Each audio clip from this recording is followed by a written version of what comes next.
Corona મહામારીના 5 વર્ષ બાદ ચીનમાં ફરી એક નવો રોગ સામે આવ્યો છે. તેના વાયરસનું નામ છે એચએમપીવી. 6 જાન્યુઆરી ભારતમાં કોરોના જેવા એચએમપીવી વાયરસના 6 કેસ સામે આવ્યા છે.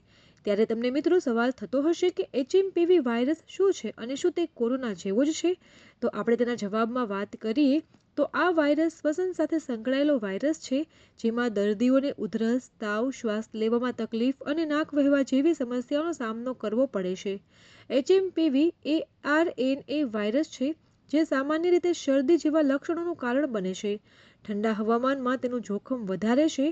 હવે તમને થતું હશે કે શું એચએમપીવી વાયરસ કોરોનાની જેમ જ ફેલાય છે? તો વાત કરીએ તો એચએમપીવી વાયરસનો ટ્રાન્સમિશન રેટ એટલે કે ફેલાવવાનો દર કોરોના વાયરસ કરતાં ઓછો છે, પરંતુ જે રીતે તે ફેલાય છે તે લગભગ સમાન છે. અને હવે તમને થતું હશે કે શું તેનાથી પણ કોરોનાની જેમ મૃત્યુ થઈ શકે છે?